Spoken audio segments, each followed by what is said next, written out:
हाँ जी, तो नमस्कार। एक बार फिर से आप सभी का स्वागत है आज के इस नए वीडियो के अंदर। देखिए, आज के इस सेशन के अंदर जो हमने 40 ऑब्जेक्टिव उठाए हैं और काफी शानदार और जानदार ऑब्जेक्टिव उठाए हैं। तो आज के इस सेशन के अंदर सिर्फ आप लोगों को 25 अगर आपने इस सेशन के अंदर का अगर क्वेश्चन जो है वो अगर आपने कंप्लीट कर लिया, 25 का जवाब भी अगर आपने सही दे दिया, तो समझिए कि आपका जो तैयारी है आपके साइंस का वो लगभग जो है वो लेवल पे पहुंच गया है ना। थोड़ा और तैयारी करने की आवश्यकता जरूर होगी, लेकिन कम से कम अगर आपने 25 कर लिया, 40 में 40 कर लिया, तो तब तो भूल ही जाइए कि आपको साइंस में और कुछ देखने की आवश्यकता है कि नहीं। तो वीडियो को शुरू करें उससे पहले एक छोटा सा अनुरोध करना चाहते हैं। चैनल पे पहली बार आए हैं, चैनल को सब्सक्राइब कर लीजिए, बेल आइकन दबाइए, ऑल नोटिफिकेशन पे क्लिक कीजिए, अपने दोस्त यारों के साथ शेयर भी कीजिए और टेलीग्राम का लिंक डिस्क्रिप्शन में है, जाके उसको ज्वाइन भी कर लीजिए। काफी शानदार ऑब्जेक्टिव आज के सेशन के अंदर करने वाले हम लोग हैं। देखिए, पता नहीं एक छोटा सा परेशानी हो गया है हमारे साथ भाई साहब कि यहाँ पे जो है ना हमारे गांव में जो 2 जगह पूजा हो रहा है और ये लोग शाम के टाइम में इतना जोर जोर से गाना बजाते हैं कि माइक जो है ना वो गाना का साउंड उठा लेता है। तो इस वजह से कल का वीडियो आप लोग का रिकॉर्ड होने से रहा, लेकिन हमने आज पहले से ही तैयारी कर रखा है कि आज जो है इस तरह से हम होने नहीं देंगे, आज हम पहले ही रिकॉर्ड कर लेंगे, है कि नहीं। तो चलिए वीडियो में आगे बढ़ते हैं और पहला प्रश्न आपके सामने लेकर के आते हैं और देखते हैं कि पहला प्रश्न कौन सा वाला है। तो पहला सवाल आपके सामने आपके समझ जो है आपकी सेवा में हाजिर हो चुका है। आपको इन सवालों का जवाब जो है वो कमेंट सेक्शन के अंदर देते जाना है बारी बारी से। और काफी शानदार प्रश्न हमने उठाया, इससे तकरीबन जो है 3 से 4 से लेकर के और 4 से लेकर कम से कम 7 प्रश्न तक आपके परीक्षा में पूछे जाने की पूरी संभावना है। चूंकि ये जो प्रश्न है वो सभी चैप्टर से उठाए गए हैं, तो विशेष और खास तौर पर इस प्रश्न का जो है वो आप लोगों को ध्यान में रखना है। तो चलिए, पहला प्रश्न आपके सामने आ चुका है, पहला सवाल आपके सामने आपकी सेवा में हाजिर हो चुका है। तो चलिए देखिए, पहला सवाल जो है वो कह रहा है कि गोलीय दर्पण, थोड़ा कलर चेंज करते हैं और फिर आपके सामने आते हैं। यहाँ पे देखिए, गोलीय दर्पण के प्रवर्तन पृष्ठ के वृत्ताकार सीमा रेखा का व्यास कहलाता है, क्या कहलाता है भाई? मुख्य फोकस कहलाता है, वक्रता कहलाता है, प्रधान अक्ष कहलाता है, या फिर आप लोग का गोलीय दर्पण का द्वारा कहलाता है। याद कीजिए उस दिन को जब चैप्टर वाइज आप लोग को प्रश्न करवा रहे थे, है कि नहीं। तो वह प्रश्न जो है वो आपके समक्ष आया हुआ था, है कि नहीं। तो बिल्कुल यहाँ पे क्या हो जाएगा, ऑप्शन नंबर डी जो है वो बिल्कुल सही हो जाएगा। ऑप्शन नंबर डी, बिना किसी कंफ्यूजन का ऑप्शन नंबर डी के साथ आप जा सकते हैं। अगला सवाल देखिए, निम्नलिखित में से कौन उत्तल दर्पण की फोकस दूरी है जिसकी वक्रता त्रिज्या 32 सेंटीमीटर है? बताइए भाई साहब। इस सवाल का जवाब भी हमने बताया था, इस सवाल का जवाब भी हमने क्या करा था, बताया था। तो फटाक से इसका जवाब हमको दे दीजिए। अरे त्रिज्या दिया है कि नहीं दिया है, तो क्या बताना है भाई साहब? फोकस दूरी बताना है। तो एफ बराबर क्या होता है, एफ बराबर क्या होता है भाई साहब? r/2। अरे होता है कि नहीं होता है? एफ बराबर क्या होता है, r/2 होता है। एफ है ना, हमको निकालना है। तो एफ क्या, वक्रता त्रिज्या कितना दे रखा है, 32 दे रखा है, और बट्टे में क्या है, 2 है, कट के कितना आ जाएगा, 16 आएगा, जो कि क्या है, प्लस में है। तो ऑप्शन नंबर सी जो है वो बिल्कुल सही हो जाएगा। अगला सवाल आपके सामने आएगा, काफी शानदार सवाल जो आपके परीक्षा के दृष्टिकोण से काफी महत्वपूर्ण है। पूरे जान लगा करके इस सेशन को आप लोगों को किया जाना चाहिए, है कि नहीं। वीडियो को जल्दी से शेयर कर दीजिए और लोगों को बुलाइए। काफी शानदार जो है वो सेशन हम लोग कर रहे हैं। तो चलिए, तीसरा प्रश्न जो है आपके सामने आ चुका है भाई साहब। चलिए, तीसरा प्रश्न आपके सामने है, यदि किसी बिंब का प्रतिबिंब आवर्धन ऋणात्मक है तो उस प्रतिबिंब की प्रकृति क्या होगी भाई साहब? बताइए उसकी प्रकृति क्या होगी। वास्तविक और उल्टा होगा, आभासी और सीधा होगा, वास्तविक और सीधा होगा, या फिर आभासी और उल्टा होगा। 4 ऑप्शन आपके सामने दिया गया है। कितना ऑप्शन? 4 ऑप्शन आपके सामने दिया गया है। कोई एक आंसर जो है वो इस सवाल के लिए सटीक बैठेगा, उस सवाल का जवाब आपको बताना है। तो बिल्कुल यहाँ पे क्या हो जाएगा, ऑप्शन नंबर ए हो जाएगा। ऑप्शन नंबर क्या हो जाएगा, ऑप्शन नंबर ए, वास्तविक और उल्टा होगा। Option number A is the right answer. अगला सवाल आपके सामने, नेत्र में प्रवेश करने वाली प्रकाश किरणों का अधिकांश अपवर्तन होता है। 25 सवाल अगर आपने इस सेशन से कर लिया तो समझ लीजिए भाई साहब कि आप लेवल पे पहुंच गए हैं। बस थोड़ा ही आपको देखना है। अगर इसमें से अगर आपने 35 से 40 अगर कर लिया, मतलब पूरा का पूरा अगर आपका सही है बिना कोई मिस्टेक का, तो फिर आप इतना समझ लीजिए कि आपकी तैयारी अब लगभग हो चुकी है। अब और अत्यधिक देखने की आवश्यकता अधिक नहीं है कि नहीं। चलिए, यहाँ पे 4 नंबर प्रश्न आपके सामने आ चुका है। नेत्र में प्रवेश करने वाली प्रकाश किरणों का अधिकांशतः अपवर्तन होता है भाई साहब, नेत्रोद अंतरपृष्ठ पर, अभिनेत्र अंतरपृष्ठ पर, कॉर्निया के बाहरी पृष्ठ पर, या इनमें से कोई नहीं। 4 नंबर प्रश्न आपके सामने है। बिल्कुल यहाँ पे क्या हो जाएगा, फटाफट से आंसर आप लोगों को कमेंट सेक्शन के अंदर देना है। कहां देना है भाई साहब, कमेंट सेक्शन के अंदर देना है। हमारे यहाँ 5G चालू हो गया, क्या हो गया है, 5G चालू हो गया है, लेकिन स्पीड बहुत कम है। क्या है, स्पीड बहुत स्लो है भाई साहब, इसी वजह से हम लाइव नहीं आ रहे हैं। अभी हमारे जो गांव का जो टावर है ना 5G वाला, वो अभी चालू नहीं हुआ है, जो बाजू के गांव का है वो चालू हुआ है, तो कवरेज बहुत कम है, स्पीड उतना नहीं दे रहा है। जैसे ही हमारे गांव वाला चालू हो जाएगा हम लाइव भी आना शुरू कर देंगे, है कि नहीं। चलिए 4 नंबर प्रश्न आपके सामने आ गया। बिल्कुल यहाँ पे क्या हो जाएगा, ऑप्शन नंबर सी जो है वो कर्निया के बाहरी पृष्ठ पर होता है। अगला सवाल देखिए, जब सूर्य का प्रकाश वायुमंडल से गुजरता है तो वायु के सूक्ष्म कण किस रंग के प्रकाश को अधिक प्रबलता से प्रज्वलित करते हैं? किस कलर को वो सबसे अधिक जो है वो प्रबलता से प्रज्वलित करते हैं? चलिए फटाक से इसका जवाब दे दीजिए। लाल कलर का, हरा कलर का, नारंगी कलर का, या फिर नीला कलर का? तो बिल्कुल यहाँ पे क्या हो जाएगा भाई साहब, नीला कलर। ऑप्शन नंबर डी जो है वो बिल्कुल सही हो जाएगा। Option number D is the right answer. अगला सवाल देखिए, भारत में उत्पादित प्रत्यावर्ती विद्युत धारा की आवृत्ति होती है 50 हर्ट्ज, 60 हर्ट्ज, 70 हर्ज या फिर 80 हर्ज?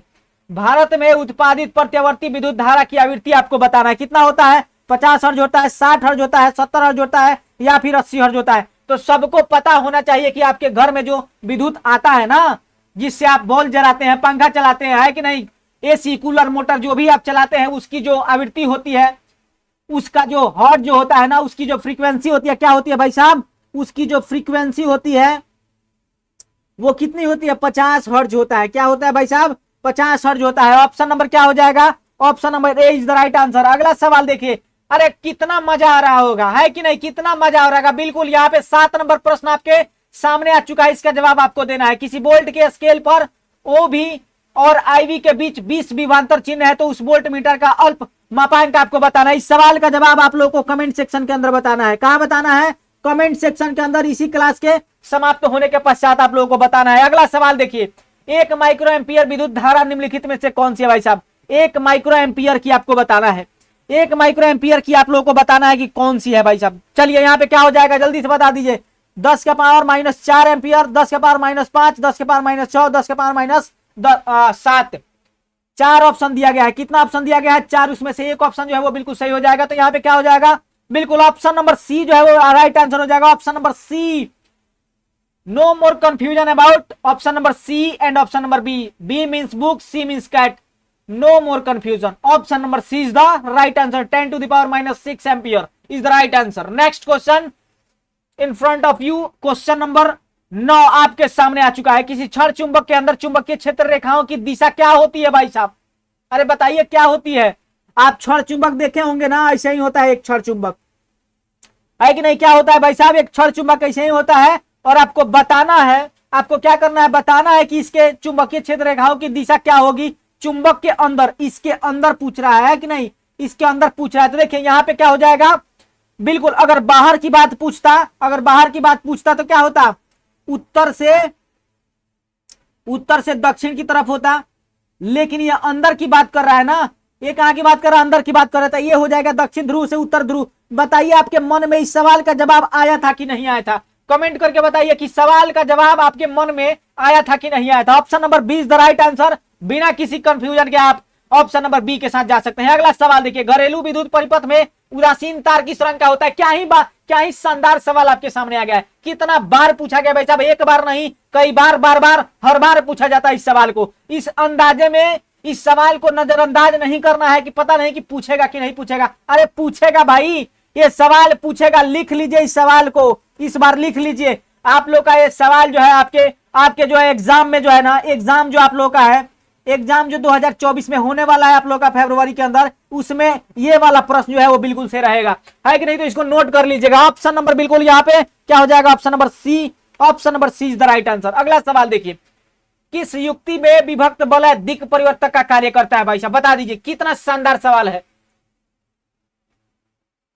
बहुत ही शानदार सवाल आपके सामने आ चुका है। जल्दी से फटाफट से इस सवाल का जवाब आप लोगों को देना है, कहीं कोई कंफ्यूजन नहीं होना चाहिए। एक एक सवाल का जवाब जो है वो बड़ी बारीकी के साथ आप लोगों को देना है। ज्यादा समय आप लोगों का नहीं जाएगा। 40 प्रश्न को है जो वो बहुत ही कम समय में समाप्त कर लिया जाएगा, जिससे आप लोगों की तैयारी की है जो जांच जो है वो अच्छे से हो पाएगी, है कि नहीं? चलिए 11 नंबर प्रश्न आपके सामने आ चुका है। इस सवाल का जवाब बताइए। चलिए, किस युक्ति में विभक्त बलय दिक् परिवर्तक का कार्य करता है भाई साहब?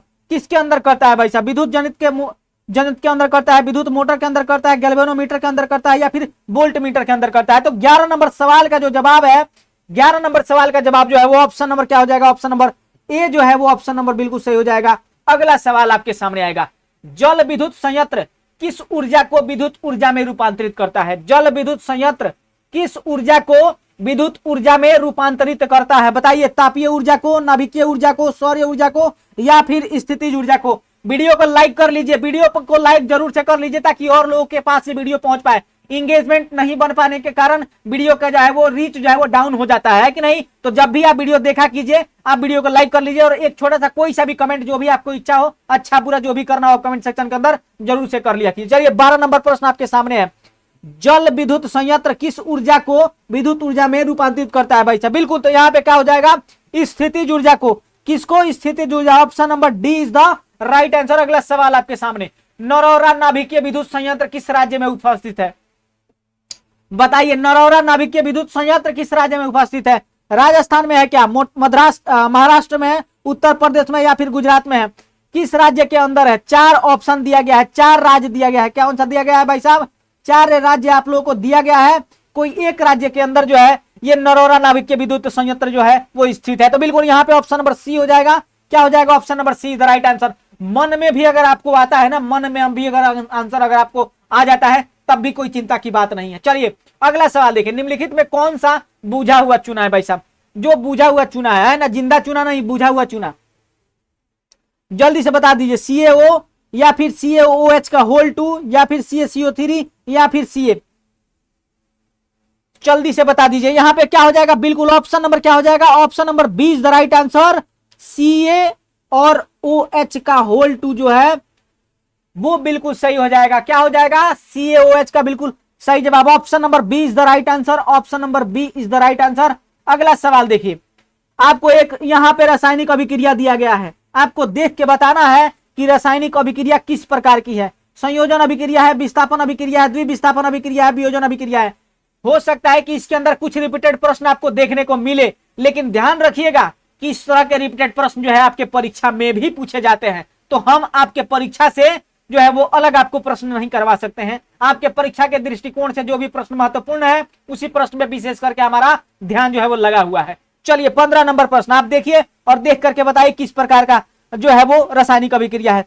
क्या ये संयोजन अभिक्रिया है, विस्थापन है, द्विविस्थापन है, या फिर वियोजन अभिक्रिया है? तो सबको पता है भाई साहब, यहाँ जिंक जो है वो कॉपर को क्या कर रहा है? विस्थापित कर रहा है। तो option number B is the right answer. Option B is the right answer. अगला सवाल, अगला सवाल, कोई विलयन नीले लिटमस पत्र को लाल कर देता है, नीले को लाल कर देता है भाई साहब, ब्लू को रेड कर देता है, तो पीएच उसका संभवतः क्या होगा?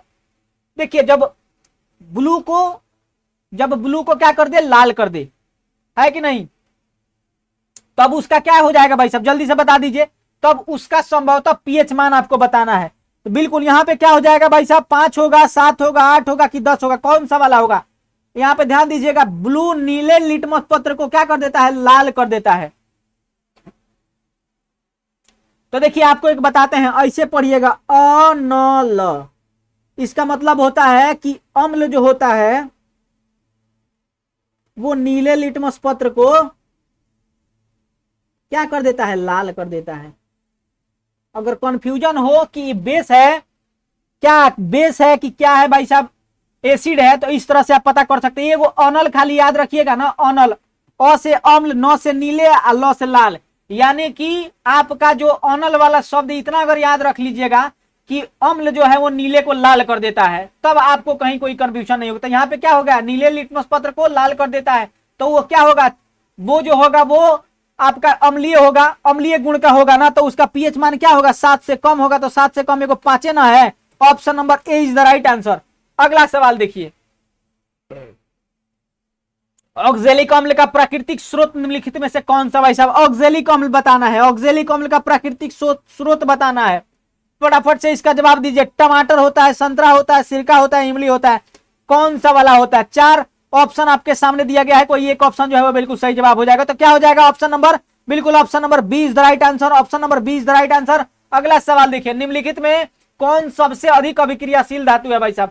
सबसे अधिक अभिक्रियाशील धातु, हमने आपको इसके पहले जो है इसके पहले मतलब 7-8 दिन पहले जो हमने ऑब्जेक्टिव करवाया था, तो इस तरह का एक प्रश्न आपके सामने आया था। उसमें हमने प्रॉपर बताया था भाई साहब आपका रिएक्शन, जो उसका जो रिएक्टिव उसकी जो अभिक्रियाशीलता होती है उसके श्रेणी को हमने बताया था, उसको श्रेणी के हिसाब से बताया था कौन सबसे अधिक है, उससे कम कौन है, उससे कम कौन है, तो उसको याद आप लोग रखिएगा। चलिए यहाँ पे क्या हो जाएगा, सबसे अधिक जो क्या हो जाएगा, पोटेशियम हो जाएगा। Option number D is the right answer. अगला सवाल आपके सामने है, एक्वारेजिया जिसको रॉयल जल भी कहा जाता है कि नहीं, किस अनुपात में सांद्र हाइड्रोक्लोरिक अम्ल एवं सांद्र नाइट्रिक अम्ल का ताजा मिश्रण होता है? 3:2 का, 2:3 का, 3:1 का, या फिर 1:3 का? तो बिल्कुल यहाँ पे क्या हो जाएगा, option number C is the right answer. Option number C is the right answer. कितना का होता है, 3:1 का होता है। अगला सवाल देखिए, निम्न में से किसका अर्थ जल होता है भाई साहब, किसका अर्थ जल होता है, किसका अर्थ जल होता है? पेट्रो का होता है? नहीं। टर्बो का होता है? नहीं। नाइट्रो का होता है? नहीं। हाइड्रो का मतलब जो होता है वो क्या होता है, जल होता है। हाइड्रो का मतलब क्या होता है भाई साहब, जल होता है। तो ऑप्शन नंबर क्या हो जाएगा, option number D is the right answer. अगला सवाल आपके सामने, प्रोपेन का आणविक सूत्र C3H8 है, इसमें 7 सहसंयोजी बंध है, 8 सहसंयोजी बंध है, 9 सहसंयोजी बंध है, या फिर 10 सहसंयोजी बंध है? कितना है भाई साहब आपको बताना है, 7 गो है, 8 गो है, 9 गो है कि 10 गो है? तो कैसे पता करेंगे, ऐसे तो नहीं पता चलेगा। तो देखिए C 3 गो है ना, तो C और C। अब इस पर 8 गो हमको जो है वो हाइड्रोजन बैठाना है, तो कौन बैठाएगा, एगो यहाँ बैठेगा, एगो यहाँ बैठेगा, एगो यहाँ, एगो यहाँ, एगो यहाँ, एगो यहाँ, एगो यहाँ और एगो यहाँ, है कि नहीं? तो कितना हो जाएगा, एगो H बैठेगा यहाँ पे, एगो H बैठेगा यहाँ पे, एगो बैठेगा यहाँ पे, एगो बैठेगा यहाँ पे, एगो यहाँ पे, एगो यहाँ पे, एगो यहाँ पे और एगो यहाँ पे। तो गिनिए 3 3 6 और 2 8 गो है, तो क्या हो जाएगा, अच्छा बंद नाम को गिनना है भाई साहब। तो 1 2 3 4 5 6 7 8 9 10 गो है। ये वाला हो, यहाँ पे कलर चेंज करके लिख देते हैं ताकि आप लोग देख लीजिएगा। ये 1 हो गया, ये 2 हो गया, ये 3 हो गया, ये 4 हो गया, ये 5 हो गया, ये 6 हो गया, ये 7 हो गया, ये 8 हो गया, ये 9 हो गया और ये 10 हो गया, है कि नहीं? और एच गिन लीजिए 8 गो है, 3 और 3 6 2 8 गो है। तो बिल्कुल यहाँ पे ऑप्शन नंबर डी जो है वो बिल्कुल सही हो जाएगा। अगला सवाल आपके सामने आएगा, आधुनिक आवर्त सारणी में बाईं से दाईं ओर जाने पर परमाणु साइज, आकार पूछ रहा है, उसका क्या पूछ रहा है, आकार बढ़ता है कि घटता है, क्या होता है भाई साहब? 22 नंबर बताइए ना, फटाफट से जवाब दीजिए ना भाई साहब। बिल्कुल यहाँ पे क्या हो जाएगा, option number B is the right answer. Option number B is the right answer. क्या होता है भाई साहब, घटता है। क्या होता है, घटता है। कोई संदेह होगा किसी प्रश्न में तो हमको बताइएगा जरूर, है कि नहीं? हम आप ही के समस्या के निवारण के लिए यहाँ पे बैठे हैं, है कि नहीं? चलिए अगला सवाल आपके सामने आ चुका है, आधुनिक आवर्त सारणी में कितने ऊर्ध्व स्तंभ होते हैं, कितने ऊर्ध्व स्तंभ होते हैं भाई साहब? हॉरिजॉन्टल आपको बताना है भाई साहब। आधुनिक आवर्त सारणी में कितने ऊर्ध्व स्तंभ होते हैं? 7 गो होता है, 9 गो होता है, 15 गो होता है कि 18 गो होता है? जल्दी से बताइए, काउंट उसको जब कीजिएगा ना तो ना 7 गो होगा, ना 9 गो होगा, ना 15 गो होगा, वो बिल्कुल 18 गो होता है। कितना होता है, 18 गो। अगला सवाल देखिए, सल्फ्यूरिक अम्ल का अणुसूत्र 6 बार पूछा है भाई साहब, 6 बार पूछा गया है। तो इस बात को समझ लीजिए कि इस बार भी पूछे जाने की संभावना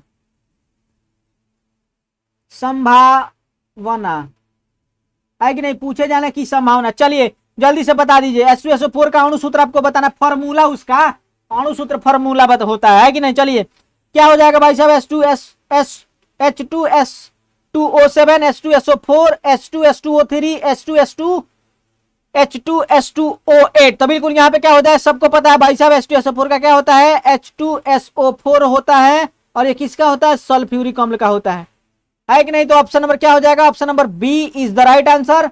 अगला सवाल आपके सामने, जब मैग्नीशियम फीता को जलाया जाता है तो उत्पन्न आग की लौ होती है। जल्दी ही आप लोगों को एग्जाम प्लेयर चैनल पे, एग्जाम PLAYER चैनल पे आपको इसका एक वीडियो देखने को मिलेगा। सर कहीं से लाए हैं आप लोग का मैग्नीशियम फीता, है कि नहीं? कहीं से वो लाए हैं सर, जल्दी ही आप लोग को उसका शॉर्ट वीडियो देखने को मिलेगा। बिल्कुल यहाँ पे क्या हो जाएगा, जब मैग्नीशियम फीता को जलाया जाता है तो उसका उत्पन्न आग जो होता है वो कैसा होता है, पीला होता है, नीला होता है, चमकीला उजला होता है कि लाल होता है? बहुत चमकीला जो होता है ना, वो चमकीला तो होता है लेकिन वो उजला होता है, चमकीला उजला होता है। तो ऑप्शन नंबर सी जो है वो बिल्कुल सही जवाब है। अगला सवाल देखिए, पादप में फ्लोएम उत्तरदायी होता है जल समूहन का, भोजन समूहन का, एमिनो समूहन का, ऑक्सीजन वहन का? बिल्कुल पादप में फ्लोएम, फ्लोएम है कि नहीं, और जाइलम। तो जाइलम का ज और फ्लोएम के फ, जाइलम का आप लोगों को 2 मार्क्स आप लोगों को क्लियर करवाते हैं। देखिए फ्लोएम का फ, इसका फ और जाइलम का ज ऐसे लिख लीजिए, आप फ ऐसे लिख लीजिए। देखिए फ्लोएम का फ और जाइलम का ज, फ से इसको फूड और ज से इसको जल। बस इतना ही याद रखना है, इतना याद रखिएगा तो कभी कंफ्यूजन नहीं होगा। पादप में फ्लोएम जो उत्तरदायी होता है वो भोजन के लिए होता है। तो ऑप्शन नंबर क्या हो जाएगा, option number B is the right answer. अगला सवाल देखिए, निम्नलिखित में कौन से यंत्र का उपयोग करके रक्तदाब मापा जाता है? बताइए कौन सा मापा जाता है, किससे मापा जाता है भाई साहब, किससे मापा जाता है? बिल्कुल यहाँ पे बैरोमीटर से नहीं, मोनोमीटर से नहीं, इनमें से कोई नहीं, स्फाइग्नोमीटर से मापा जाता है। Option number C is the right answer. अगला सवाल देखिए, रक्त का कौन से अवयव घायल स्थान से रक्त स्राव के मार्ग को रक्त का थक्का बनाकर अवरुद्ध करता है भाई साहब? लाल रक्त कोशिकाएं नहीं, श्वेत रक्त कोशिकाएं नहीं, लसिका करता है नहीं, platelets. Option number C is the right answer, option number C is the right answer. अगला सवाल देखिए, O2 ग्रंथि को थायरॉक्सिन हार्मोन बनाने के लिए क्या आवश्यक है भाई साहब? सोडियम चाहिए, क्लोरीन चाहिए, फास्फोरस चाहिए, इनमें से सभी चाहिए। O2 ग्रंथि को थायरॉक्सिन हार्मोन बनाने के लिए क्या आवश्यक होता है? तो देखिए जो O2 ग्रंथि होता है, जैसे थायराइड जो होता है ना जिनको, तो उनको सोडियम दिया जाता है, थायरॉक्सिन सोडियम उनको दिया जाता है। तो वहीं उसी के बारे में कर रहा है, थायरॉक्सिन हार्मोन बनाने के लिए वो सोडियम जो है वो जरूरी होता है। Option number A is the right answer. अगर आपके घर में किसी को अगर थायराइड हो तो उसके शीशी को उठा के देखिएगा, जिसमें दवा रखा रहता है उस पर लिखा रहता है थायरॉक्सिन, थायरॉक्सिन सोडियम लिखा रहता है। क्या लिखा रहता है? थायरॉक्सिन, क्या लिखा रहता है? थायरॉक्सिन सोडियम लिखा रहता है। आप एक बार चेक जरूर कीजिए अगर आपके घर में होगा तो। मेरी मम्मी को है, तकरीबन 15 साल से चलता है, 15 साल से दवा चल रहा है। चलिए अगला सवाल देखिए, मस्तिष्क का कौन सा भाग शरीर की स्थिति तथा संतुलन का अनुरक्षण का कार्य करता है कि नहीं? उसके मेंटेनेंस का कार्य कौन करता है भाई साहब? मस्तिष्क का कौन सा भाग शरीर की स्थिति तथा संतुलन का अनुरक्षण का कार्य करता है? अग्र मस्तिष्क करता है, मध्य मस्तिष्क करता है, अनुमस्तिष्क करता है, या फिर इनमें से सभी करता है? तो देखिए ये जो हो जाएगा ना, बिल्कुल यहाँ पे जल्दी से फटाफट से इस सवाल का जवाब हम देखना चाहते हैं कि कितने लोगों ने इस सवाल का सही से जवाब दिया। क्लास खत्म होने के बाद आप लोग के सामने एक पोल आएगा ना कमेंट सेक्शन के अंदर, उस पोल में भी आप लोग भर दीजिएगा। पहले नहीं भरिएगा, बाद में भरिएगा जब कंप्लीट हो जाएगा तब, कि कितना आपका सही होता है। चलिए 30 नंबर प्रश्न आपका बिल्कुल यहाँ पे क्या हो जाएगा? अनुमस्तिष्क जो होता है कौन सा होता है भाई साहब? अनुमस्तिष्क, अनुमस्तिष्क जो होता है वो दोनों के लिए उत्तरदायी होता है। किसके लिए? शरीर की स्थिति के लिए और शरीर के संतुलन के लिए, दोनों के लिए उत्तरदायी होता है कि नहीं? तो ऑप्शन नंबर क्या हो जाएगा? Option number C is the right answer. अगला सवाल देखिए, पादप हार्मोन साइटोकाइनिन सहायक है किसके? प्रारोह के अग्रभाग की लंबाई के लिए, तने की वृद्धि के लिए, पादप प्रकाश की ओर मुड़ने के लिए, इनमें से सभी के लिए। तो देखिए पादप हार्मोन जो साइटोकाइनिन होता है ना, वो प्रारोह जो होता है उसके अग्रभाग की लंबाई के लिए जिम्मेदार होता है। तो option number A is the right answer. अगला सवाल देखिए, हाइड्रा में प्रजनन की विधि निम्नलिखित में से कौन सा है? कायिक प्रवर्धन, बीजाणु से, मुकुलन से, विखंडन से? तो देखिए हाइड्रा में जो प्रजनन होता है ना वो मुकुलन के द्वारा होता है। किसके द्वारा होता है? मुकुलन के द्वारा। Option number C is the right answer. अगला सवाल, पुष्प का कौन सा भाग परागकण बनाता है? लीजिए बताइए। बाह्य दल बनाता है, पंखुड़ी बनाता है, पुंकेसर बनाता है, स्त्री केसर बनाता है। 4 ऑप्शन आपके सामने है, कोई एक आंसर जो है वो बिल्कुल सही हो जाएगा। चलिए फिर जल्दी से बता दीजिए यहाँ पे क्या हो जाएगा? बिल्कुल यहाँ पे क्या हो जाएगा? जो पुंकेसर होता है ना, ये जो पुंकेसर है, क्या भाई साहब? पुंकेसर, ऑप्शन नंबर सी वाले भाई साहब। ये जो पुंकेसर होता है, क्या होता है? ये पुंकेसर जो होता है ना, यही वाला जो भाग क्या करता है? परागकण बनाता है। क्या बनाता है? परागकण, परागकण बनाता है। क्या बनाता है? परागकण बनाता है। तो option number C is the right answer. अगला सवाल आपके सामने है। अगला सवाल, अरे कहां घूम गए भाई साहब? अगला सवाल आपके सामने, निम्नलिखित में से कौन मानव में मादा जनन तंत्र का भाग नहीं है? मानव में मादा जनन तंत्र का भाग नहीं है। अंडाशय, गर्भाशय, शुक्रवाहिका, डिंबवाहिनी।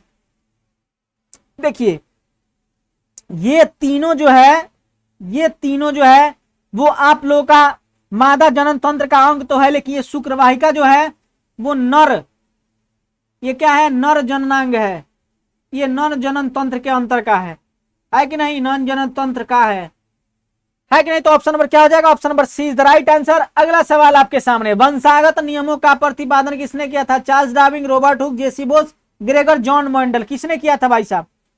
चलिए यहाँ पे 35 नंबर सवाल आपके सामने आ चुका है। इतना आसान सवाल बार बार पूछा जाता है, किसके द्वारा किया जाता है भाई साहब? Option number D, Gregor John Mendel के द्वारा किया गया था। अगला सवाल देखिए, स्त्रियों में लिंग गुणसूत्र का युग्म होता है। लीजिए भाई साहब, लीजिए, 4 बार पूछा गया है इस सवाल अब तक, है कि नहीं? इस बार भी पूछे जाने का संभावना है, इस बार भी पूछा जाएगा। क्या होगा भाई साहब? इस बार भी पूछे जाने की, यहाँ पूछा नहीं होगा, पूछे होगा, पूछे जाने की संभावना।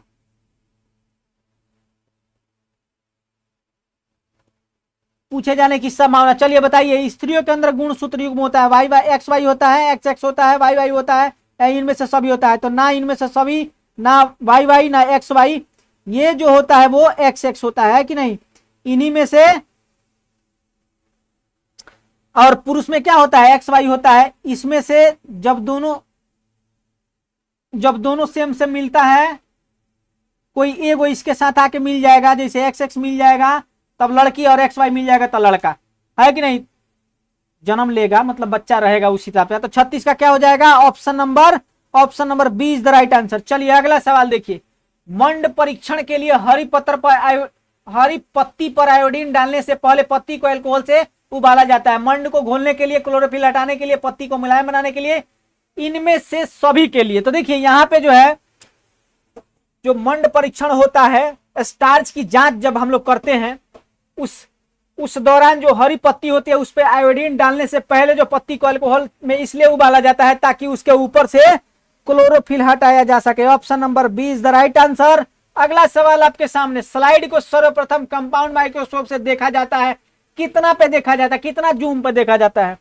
5x जूम पे देखा जाता है, कि 10x जूम पे देखा जाता है, कि 25x जूम पे देखा जाता है, आंख की 45x जूम पे देखा जाता है, कितना पे देखा जाता है? तो सबसे पहले 10x पे देखा जाता है। Option number B is the right answer. Option number B is the right answer. अगला सवाल देखिए, अरे दो तंत्रिका कोशिकाओं के मध्य खाली स्थान को क्या कहा जाता है? बताइए क्या कहा जाता है? द्रुमिका कहा जाता है, सिनेप्स कहा जाता है, एक्सॉन कहा जाता है, कि आवेग कहा जाता है? तो देखिए सबको पता है भाई साहब कि जो तंत्रिका तंत्र कोशिका होती है उसके मध्य में कुछ खाली स्थान होते हैं, उसको क्या बोला जाता है भाई साहब? सिनेप्स बोला जाता है। Option number B is the right answer. और इस सेशन का आखिरी प्रश्न आपके सामने है, निम्न में कौन आहार श्रृंखला का निर्माण करता है भाई साहब? आहार श्रृंखला का निर्माण कौन सा करता है भाई साहब? घास, गेहूं, आम, घास बकरी, आम बकरी गाय तथा, यहां मानव लिख दीजिए, या घास बकरी तथा मछली। देखिए पहले घास खाएगी बकरी, और बकरी को क्या खाएगा? मानव खाएगा। तो ऑप्शन नंबर बी जो है वो बिल्कुल सही हो जाएगा। अब यहाँ घास गेहूं, तो घास ना गेहूं खाएगा ना गेहूं आम खाएगा, बकरी को गाय नहीं खाएगी, गाय को मानव नहीं खाएगा। हालांकि कुछ लोग खाते हैं वो अलग बात है, लेकिन ये श्रृंखला कंप्लीट नहीं होता है। घास बकरी तो खाएगी, बकरी को मछली खाएगी? नहीं खाएगी। श्रृंखला जो है ना, वो फूड साइकिल जो है वो इसी से चलता है, घास बकरी खाएगी, बकरी मानव खाएगा। Option number B is the right answer. और इस सेशन का जो है वो प्रश्न आखिरी था। उम्मीद करते हैं कि आप लोगों के अंदर कम से कम आप लोगों ने 25 से 30 प्रश्न को सही किया होगा। इतना अगर किया है तब साइंस में आप लोगों को घबराने की बहुत अधिक जरूरत नहीं है। अब थोड़ा सा आप लोग अन्य सब्जेक्ट पे भी अपना ध्यान लगा सकते हैं। साइंस को थोड़ा समय के लिए शांति, और रिवीजन होते रहना चाहिए। ऐसा नहीं है कि रिवीजन छोड़ देंगे एकदम से, है कि नहीं? ऐसा नहीं होना चाहिए। तो चलिए क्या हो जाएगा भाई साहब? बिल्कुल अब आप लोग क्या कीजिए, कमेंट सेक्शन के अंदर फटाफट से आप लोग के कमेंट सेक्शन के अंदर एगो पोल आ गया होगा, उस पोल में फटाफट से आप लोग जवाब उसका दे दीजिए, कितना आप लोगों का सही हुआ भाई साहब, है कि नहीं? कितना सही हुआ फटाक से पोल के अंदर बता दीजिए। हम आप लोगों का कमेंट जो है वो देख रहे हैं। चलिए बहुत बहुत धन्यवाद आप लोगों का, जिनका 25 से ऊपर आया है बहुत बहुत बढ़िया, जिनका 25 से 35 आया, 35 के बीच आया है उनको और भी बहुत बहुत बढ़िया, और जिनका 40 में 40 है उनको सुपर वाला बढ़िया, है कि नहीं? मतलब सबसे बेहतर। तो क्या हो जाएगा भाई साहब? बिल्कुल सभी किसी का बिल्कुल यहाँ पे शानदार तरीके से आप लोगों ने इसका आंसर दिया। उम्मीद करते हैं कि आप लोगों को ये सारा प्रश्न जो है वो पसंद आया होगा। पसंद तो आना ही आना है, परीक्षा में पूछा गया प्रश्न है और आगे भी पूछे जाने की पूरी पूरी संभावना है कि नहीं? आगे भी पूरी पूरी तरह से पूछे जाने की संभावना है। तो इस सेशन को इग्नोर नहीं करना, अपने दोस्तों के साथ शेयर भी कर लीजिए और जहां मन करे वहां आप लोग इसको शेयर कर लीजिए एक बार, है कि नहीं? और लोगों को लेकर के आइए। बहुत धीरे धीरे हमारा सब्सक्राइबर बढ़ रहा है तो हम थोड़ा डिमोटिवेट होने के कगार पे पहुंच गए हैं। तो ऐसा नहीं होना चाहिए। हमारे अंदर मोटिवेशन के लिए सब्सक्राइब और लाइक होते रहना। चलिए चलिए, बहुत बहुत धन्यवाद आप सभी को यहाँ तक वीडियो देखने के लिए। सब किसी को शुभ रात्रि और फिर मिलेंगे भाई साहब अगले एपिसोड के अंदर।